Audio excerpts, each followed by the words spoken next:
Bienvenue à notre émission. J'ai le grand plaisir d'accueillir aujourd'hui Joseph Sandmankin, polyglotte, écrivain, diplomate, ancien ministre des Arts et de la Culture, qui rajeunit à chaque fois que je le vois. Bienvenue Joseph. Vous étiez ministre des Arts et de la Culture au cours des années 90. Est-ce que vous pourriez nous parler de vos accomplissements ? Oui, bien sûr. D'abord, merci pour ces mots extrêmement gentils pour m'accueillir. Alors, comme ministre, il y a eu pas mal de réalisations et la toute première dont je suis extrêmement fier, c'est d'avoir réussi à mettre sur pied la Bibliothèque nationale. Parce que pendant beaucoup d'années, on parlait de la nécessité d'avoir une bibliothèque nationale. C'est fait. Ensuite, quand j'étais ministre, il y a eu l'occasion de la commémoration du 400e anniversaire de l'arrivée du prince hollandais, Maurice de Nassau. Son arrière-petit-petit-fils descendant, un autre Maurice de Nassau, est venu et avec lui, nous avons créé le musée sur le lieu même où les Hollandais avaient débarqué, c'est-à-dire à côté du Grand Port. Et on a donné le nom de ce musée, le nom de Frédéric Hendrik, qui était le capitaine du bateau. Là. Alors, il y a ça. Ensuite, il y a les autres musées d'art. Et ensuite, il y a surtout les claques. Qu'est-ce que c'est une claque? Les claques, c'est une gifle, non? Oui, c'est une espèce de gifle à l'ignorance, si on veut. Alors, les claques, ce sont les centres de lecture et d'animation culturelle. Ça, c'est à l'initiative du gouvernement français qui s'était mis, dans l'idée qu'il fallait encourager les jeunes à lire, et c'est ainsi que, disons, beaucoup de pays d'Afrique ont bénéficié du soutien français pour l'ouverture des claques dans des pays. Et quand je suis arrivé, il y avait, je crois, 4 ou 5 claques, et là, nous avons décidé d'accroître le nombre. Ce qui fait que, par la suite, nous avons, je crois, aujourd'hui, au moins une quinzaine de claques qui ont été mises en place. Et les claques font deux choses. D'abord, ça sert de bibliothèque. On a les livres en français. Et moi, j'ai dit qu'il faudrait avoir aussi des livres en anglais, en hindi, dans d'autres langues, puisque l'île Maurice est polyglotte, ce qu'on a fait. Je suis très content. Le deuxième volet, c'est le fait que les claques, ce n'est pas seulement pour la lecture, mais permettre aux gens de la région de découvrir un peu la culture des autres, ou bien leur propre culture. Et c'est ainsi qu'on a fait venir, on fait des recherches pour trouver des artistes de la religion, des chanteurs ou chanteuses, ou des acteurs, ou même des magiciens qui viennent là. Est-ce qu'il y a des magiciens à l'île Maurice? Je ne les connais pas. Oui, il y en a. C'est-à-dire que quand j'étais ministre, c'est là que je me suis dit qu'il fallait accroître nos activités. Et là, on a recherché, on a fait le tour, et on a trouvé, il y avait quelques jeunes qui se lançaient dans ce métier et je suis très heureux de les avoir encouragés. Et aujourd'hui, on les voit un peu partout, ils sont invités dans des fêtes privées ou un peu publiques pour faire des séances de magie. Est-ce qu'on peut dire que vous étiez le premier ministre dévoué à l'interculturel à l'île Maurice? En fait, on a eu la chance, c'est-à-dire que donc le Premier ministre Avinram Goulam à l'époque avait créé ce ministère et m'avait confié justement le soin de m'occuper de la culture. Et quand je suis arrivé, et d'ailleurs, cela se faisait dans le passé, l'île Maurice, qui a plusieurs communautés et qui est riche de plusieurs cultures, donc célèbre durant l'année les 4 grandes fêtes relevant de 4 grandes cultures. C'est-à-dire, si on prend au début de l'année, il y a le Nouvel An chinois, c'est la fête du printemps. Et à l'époque, c'était suivi tout de suite du Ramadan, la fête du Ramadan. Après, plus tard, on a le Diwali, la fête des Lumières, qui est une fête extraordinaire, d'un symbolisme extraordinaire, vraiment. Et ensuite, il y a la fête de Noël. Alors, donc, il y avait ça. Et ce dont j'étais content d'avoir fait, c'est que ces célébrations ne soient pas réservées uniquement à une culture. Par exemple, on avait des programmes à la télévision et je me suis fait un devoir d'amener les personnes d'autres communautés, d'autres cultures à participer dans ces programmes. Dans le programme même, c'est-à-dire la fête chinoise dont je faisais venir aussi des non-chinois pour chanter. Et ensuite délocaliser, c'est-à-dire qu'on avait l'habitude uniquement de faire des fêtes dans les villes. Alors, je me suis dit non, il faut aller en dehors de la ville, il faut aller ailleurs. C'est ainsi que j'ai amené la fête de Noël dans d'autres endroits. Par exemple, j'ai fait fêter la fête de Noël, par exemple, au Vieux-Grand-Port. Ensuite, fête de Noël également, je crois qu'on l'a fait à la baie du Tombeau. La fête chinoise, on l'a fait à Flac et ensuite au jardin de Pamplemousse. La fête indienne de Diwali, on l'a célébrée au jardin Telfer. Et c'est là pour la première fois que nous avons utilisé le laser, etc. Moi, j'ai voulu amener tous les Mauriciens à connaître toutes les cultures.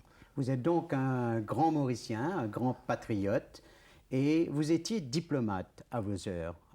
Parlez-nous un peu de cette diplomatie. Comment est-ce que vous êtes devenu diplomate? Ah oui, ça c'est la chance, c'est une chance. Je suis arrivé au bon moment, au moment où le pays allait accéder à l'indépendance. Et là, dans sa sagesse, bien sûr, ce Siusaga, pour qui j'ai la plus grande admiration, comme vous le savez, lui, il avait prévu qu'il fallait former des diplomates. Et là, on s'est mis à choisir des jeunes. Et à l'époque, on prenait surtout les education officers qui partaient faire des études, soit à Oxford, soit ailleurs, en Australie, un peu partout. Et dans ce lot, bien sûr, il y a quelques grands gars. Je pense à mes amis Jess Ramsing. Et dans le lot où nous avons été choisis, nous étions trois. Il y avait Gyan Nat, ensuite Navina Kalou. On était ensemble. Et eux, ils ont été recevoir leur formation, je crois, l'un dans l'Inde et l'autre en Australie. Et moi, j'ai eu la chance d'aller à Genève, à l'Institut de hautes études internationales. Donc, j'ai passé. Vous étiez aussi à Paris, il me semble, en non, 68. Après, non, justement, c'est-à-dire que juste après la formation, donc, il m'a été demandé d'aller à Paris. Donc, je suis allé à Paris. Et là, j'ai été rejoindre Raymond Chal, pour qui j'ai la plus grande admiration. Un grand Mauricien, grand travailleur, et pour qui l'île Maurice ne finira jamais de lui dire merci pour tout ce travail immense qu'il accomplit pour les Mauriciens. Si aujourd'hui on est dans la bande des pays développés, enfin toute mesure, proportion gardée, mais c'est grâce à ce travail accompli à Bruxelles.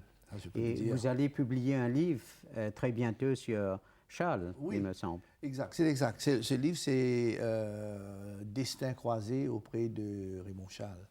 C'est-à-dire que j'ai eu la chance de l'avoir comme professeur de français et de latin, je crois. Alors, professeur de français, c'est lui qui nous a fait découvrir les poètes symbolistes. Ah oui, c'était des moments extraordinaires. Et après, je l'ai eu comme collègue à l'ambassade. Et là, nous avons continué à faire des choses en littérature. On a lancé la revue L'Étoile et la Clé, dans laquelle nous avons publié au moins une soixantaine ou plus de poètes de la francophonie. Justement, je vous connais d'abord en tant que poète. Quand j'étais au Collège Royal, on m'a donné un prix et c'était les poèmes de Salman King. Ah bon? Et alors, ça remonte à 1958. Est-ce que vous êtes toujours poète et est-ce que on m'a dit que vous aviez juste en novembre publié ce livre qui s'appelle Entering the Chinese Mind. Oui. Que veut dire Entering the Chinese Mind? Bon, répondre à la première question d'abord, est-ce que je suis poète? On a quelqu'un qui a dit que écrire des poèmes quand on a 15 ans, c'est qu'on a 15 ans. Mais si on écrit des poèmes à 70 ans, là, on est poète. On est passé ailleurs. Oui. Alors, donc, maintenant, Entering the Chinese Mind. Ah bon, ça, c'est la publication, c'est fortuite. C'est par pur accident que c'est arrivé à être publié. Ce qui est arrivé, c'est que je me trouvais au Commonwealth, à Londres, et on a entamé une discussion à partir d'un livre qui a été fait par un Américain sur les relations de la Chine et le reste du monde. Alors, en feuilletant le livre, je me suis rendu compte qu'il y avait des choses que l'auteur ne semblait pas avoir bien vraiment compris, parce que parfois on regarde les autres à travers ses propres lunettes, on ne voit pas très bien.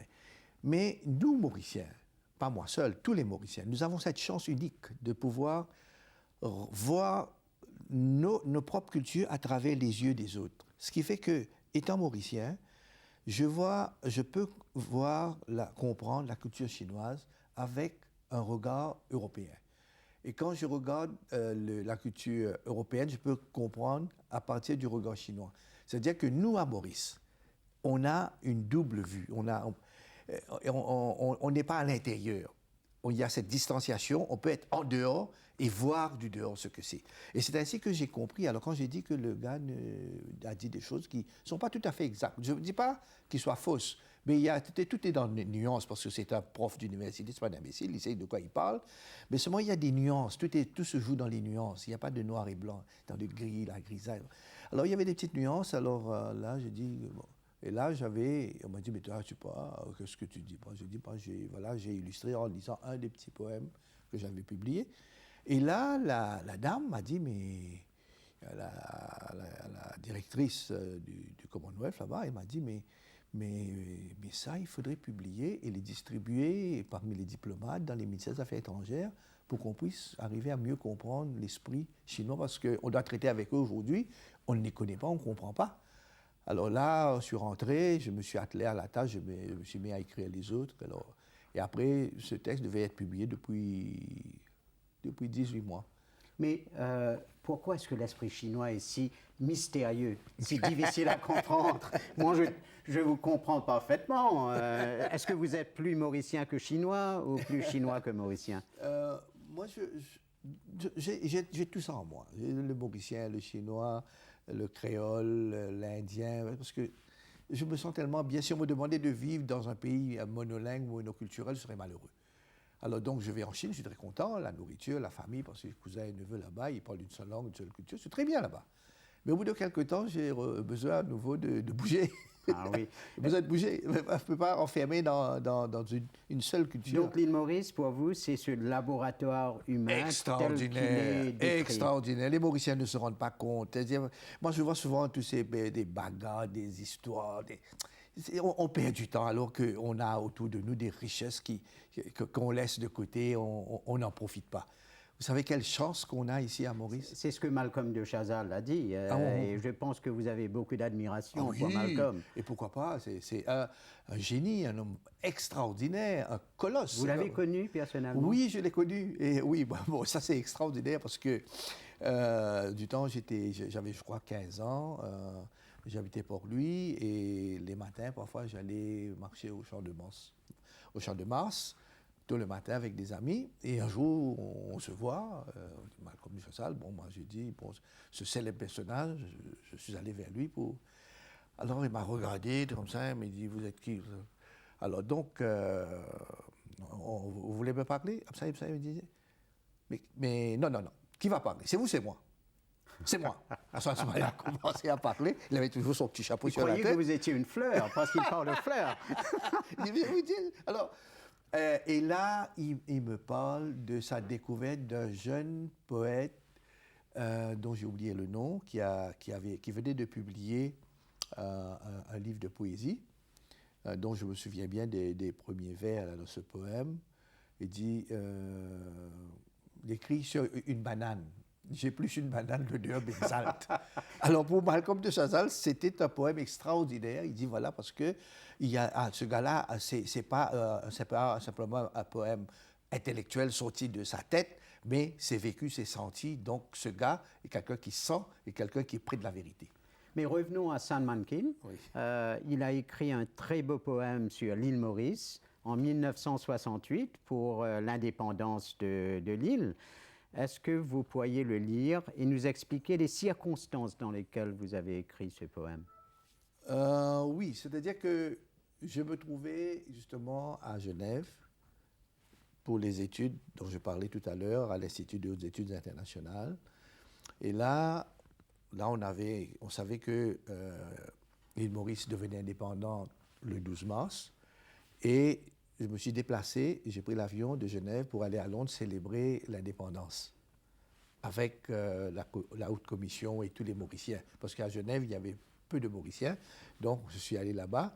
Et avant d'aller là, j'ai griffonné quelque chose, un petit poème, d'ailleurs que j'ai retouché de temps en temps. Et voilà, je vous lis ce petit poème. Dédié à Malcolm? Non, à l'île Maurice plutôt. À l'île Maurice. Ça s'appelle « Je vous salue mon île ». C'est dans l'Alexandrin. Hein. Je vous salue mon île arrachée à l'oubli, où les matins en fête réveillent le soleil. Les dauphins courent après boutres et caravelles, et les loups lamentins somnolent indifférents. Je vous salue mon île où les kestrels farouches tutoient les flamboyants au frais de la cascade. Le dodo fait la sieste à l'ombre de l'ébène, et l'arc-en-ciel vient s'abreuver au flanc du monde. Je vous salue mon île où meurent les volcans. La canne fait son sucre où le temps rec se terre. Les marins sont venus apporter leurs cyclones. Bulbuls et gouramis dialoguent dans la paix. Je vous salue mon île arrosée d'alizés. Les peuples nus d'Afrique, de l'Inde et de la Chine ont nourri de leur sang et du feu de leurs rêves la terre mauricienne aujourd'hui libérée. Et aujourd'hui, Maurice est neuve, Maurice est fier de ses jeunes couleurs, rouge et bleu, jaune et vert. Les fantômes du doute ont tous déménagé. Le peuple et le soleil se lèvent et se saluent. Vivez Maurice, allez mon île, et qu'à jamais on voit temples et mosquées, pagodes et cathédrales, proclamer à la mer qui caresse vos flancs notre foi immuable en la fraternité. Très beau. Merci. Très beau, très patriotique. À l'époque, Sir C.O. Sagar a lu ce poème. Non, ça n'a jamais été publié. Il Oui. paraît que Joseph Sanmankin ne dort jamais parce que vous êtes prolifique, vous publiez livre après livre. Vous venez de publier un très grand livre qui s'appelle Les héritiers de la franc-maçonnerie égyptienne de Memphis Mizraïm. Pourquoi un autre livre sur la franc-maçonnerie quand il y en a tant? C'est une longue histoire. C'est-à-dire que pour ceux qui ne savent pas, bon, la maçonnerie, c'est un groupe mystérieux de gens cachés qui font des choses. Et quand j'étais petit, on me disait que quand les maçons meurent, on leur coupe la tête, etc. Toutes sortes d'histoires. C'est pas vrai? On verra. Et puis ça, on disait aussi que bon, dans les temples, les maçons doivent marcher sur la croix du Christ, etc. Tout ça, c'est des... Bon. Et il suffit simplement pour le grand public de savoir que c'est une école de gens qui s'interrogent, qui cherchent la vérité, qui s'interrogent. Il y a 4 grands courants. Il y a un courant qui est comme une université, on vient pour étudier des problèmes de société. C'est pour ça que, par exemple, il y a un groupe qui a été très en avance sur la question des droits de l'homme, la femme, l'avortement, etc., etc. Il y a une école laïque. Il y a une école qui est plus symbolique. C'est une école de construction de sa propre personne, où ces gars qui vont là, ils utilisent les outils du maçon, de l'ouvrier, lesquels le comparent, pour ciseler eux-mêmes, se donner, enlever leurs défauts pour devenir de bons citoyens et de bons êtres humains. Et puis ça, il y a un autre groupe qui s'intéresse beaucoup plus aux affaires, enfin l'histoire de la P2, contacts financiers, etc. Ça aussi, ça existe. Et puis, il y a un autre groupe qui est purement, beaucoup plus ésotérique, qui est héritière de ces traditions, soi-disant, enfin, parce que, en guillemets, toujours, venues de l'Égypte, à travers la Grèce, etc., etc. Bon. Et on sait que quand on lit les auteurs grecs, les auteurs latins, Apulée, Hérodote, etc., on sait qu'ils ont été initiés. Et ce qui est extraordinaire, initiés, ça veut dire qu'ils passent par une cérémonie qui les met en présence d'eux-mêmes, et puis ils ne sont plus les mêmes êtres humains, ce sont des hommes qui cherchent la vérité, ce ne sont pas des hommes. Si vraiment le gars a été initié, il a reçu sa formation, ce ne sont pas des hommes qui vont courir uniquement après les biens matériels, qui vont essayer de tromper les autres pour avoir plus d'argent. Vous avez été initié vous-même à Paris, il me semble, et vous avez introduit ces rites égyptiens ici à l'île Maurice. C'est-à-dire que, oui, c'est-à-dire il y a, comme je dis, il y a au sein de la maçonnerie, il y a plusieurs écoles, plusieurs groupes, et donc qui pratiquent différents types de méthodes de travail. Or, celui-là, celui qui est la méthode égyptienne, il n'y a pas de livre dessus.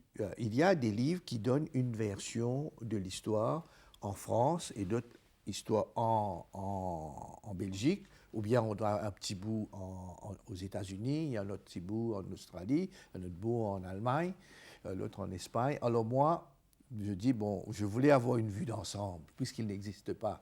Alors c'est là que je me suis attelé à cette tâche d'avoir une vue d'ensemble, parce que moi j'aime bien brasser les choses, j'aime voir les choses dans leur ensemble. Et ce livre, c'est pas pour parler de ce qu'on fait à l'intérieur, c'est un livre qui explique le phénomène social, en tant qu'un phénomène social dans la vie. D'ailleurs, j'ai un autre livre qui est terminé, qui va être publié, c'est Les francs-maçonneries dans les îles de l'océan Indien. C'est-à-dire où je mets ce phénomène dans le développement de l'histoire de Maurice. Justement, Jacques Cousin dit dans la préface que l'île Maurice est une sorte de colonie maçonnique à laquelle il était impossible d'accorder une quelconque indépendance. Que veut dire, d'après vous, une colonie maçonnique? Là, on arrive à des problèmes, justement, phénomène social, phénomène politique, phénomène bien sûr délicat. C'est-à-dire que, bon, il se trouve que disons, les pays, au bout d'un certain temps, après avoir été colonisés, demandent à des indépendants à gérer leurs affaires eux-mêmes. Gérer eux-mêmes, c'est-à-dire que on va prendre des décisions soi-même ici sans avoir à nous référer à Londres ou auparavant à Paris. Bon. Alors il se trouve qu'aujourd'hui, beaucoup de ces institutions n'ont pas pris leur indépendance et qui sont après 40 années, ils sont encore dépendants de Paris ou de Londres.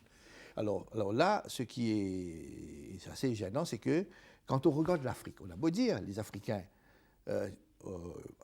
2 années ou 3 années après, parce qu'ils ont obtenu la plupart d'entre eux leur indépendance dans les années 60, et 2-3 années après, ils sont devenus indépendants. Par exemple, je prends le cas de notre voisine, l'île de Madagascar, où ils deviennent indépendants en 60 et en 62, ils ont leur grande dose malgache. C'est-à-dire que ici, on a... Je ne veux pas donner l'impression d'être comme si, d'être critique ou d'être trop spécifique, mais dans la tendance générale, il est souhaitable que, moi je crois que les uns et les autres assument leurs responsabilités. On ne peut pas... Parce que d'autant plus que l'école de la maçonnerie, partout on le dit, on l'écrit, dans tous les livres, vous allez voir, ils disent que c'est une école de formation humaine et pour vous amener à être un homme libre. Mais si je suis un homme libre, ne me demandez pas, après 40 ans, de venir vous demander la permission de faire quoi que ce soit. Mais la franc-maçonnerie est tellement mystérieuse que les jeunes n'arrivent pas à former une idée très claire de la... D'après vous, quel conseil est-ce que vous donneriez aux jeunes pour apprendre quelque chose au sujet de la franc-maçonnerie? Moi, je crois que chaque chose en son temps. Il y a un âge pour les études, un âge pour le travail. Un âge pour l'amour. Un âge pour l'amour, et chaque chose en son temps. Et un jeune, d'abord, l'être humain, il prend plus c'est l'animal qui prend le plus de temps pour s'apprêter, pour être responsable. Bon, 20-25 ans, il commence à travailler. Il a une famille, il fonde une famille. Alors, il y a parmi ces jeunes, 20-25 ans, il y a un moment où on s'interroge sur le sens de ce que l'on fait.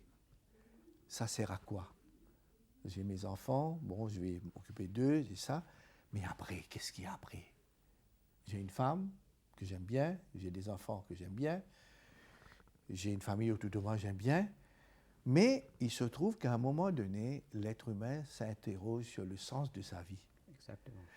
Et c'est là, quand il se met à s'interroger sur ses relations avec l'éternité, il se met à chercher, il se met à lire.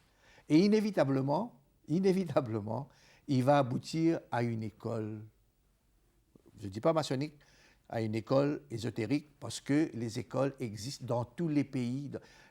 Maçonnerie, ça c'est la tradition ésotérique de l'Occident. Mais en Asie, en Inde, il y a son ésotérisme. En Chine, ce qui est surprenant, moi, à un moment donné, j'avais cru que ces enseignements avaient disparu. Or, il y a quelques années, j'avais un professeur de Tai Chi, de Chine, qui m'a appris des choses et j'ai posé certaines questions. Tout de suite, il m'a répondu. Je vais vous illustrer parce qu'il n'y a pas de grand mystère là-dedans pour vous donner une idée de cette découverte.